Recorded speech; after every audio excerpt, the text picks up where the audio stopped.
Hi friends, అందరూ ఎలా ఉన్నాను? నేను మీ సంపూర్ణని. ఇప్పుడు చూపించిపోతున్న గడ్డ వచ్చి భూచక్ర గడ్డ అంటారు దాన్ని. ఒకసారి చూడండి. నేనైతే చిన్నప్పుడు తినేదాన్ని, మా నాన్న తెచ్చిచ్చేవాడు. ఇప్పుడు మేము తిరువణామలై వెళ్ళేటప్పుడు ప్రతి గిరిప్రదక్షిణ చేస్తూ ఉంటే ఆ దారిలో చూసినాను నేను.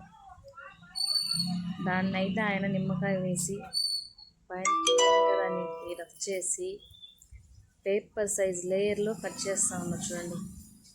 చాలా స్మాల్ అంటే చాలా స్మాల్. నేను దాన్ని ఫోటో తీసుకుని మరీ పెట్టినాను. నిమ్మకాయ వేసిన తర్వాత తాటి బెల్లం దాని మీద వేస్తారు. తాటి బెల్లం వేసి చాలా సూపర్ టేస్ట్గా ఉంటుంది. నాకైతే దాన్ని ఆయన వేస్తూ ఉంటే అట్లే నోరు ఊరిపోతూ ఉండింది. ఎప్పుడెప్పుడు ఇస్తారని మా పిల్లడు చూడండి చేయి పెట్టి అడుగుతూ ఉన్నాడు ఎంతసేపు అవుతుందని చెప్పేసి. కారం కొద్దిగా దాన్ని వేసి న్యూస్ పేపర్లో చుట్టి ఇస్తారు చూడండి. మా పిల్లడికి ఆత్రం ఎక్కువ, అడుగుతూనే ఉన్నాడు. నీకు ఫస్ట్ నాకు ఫస్ట్ అని అడుగుతూనే ఉన్నాడు. చాలా ఆత్రం అబ్బాయికి అయితే. అది నాకు ఇవ్వకుండా పరిగెత్తేసింది వాళ్ళ డాడీ దగ్గరికి. మా ఆయన అయితే అది ఏమో అనేసి విందలాగా వాసన చూసి తింటా ఉన్నాడు. అయిపోయింది.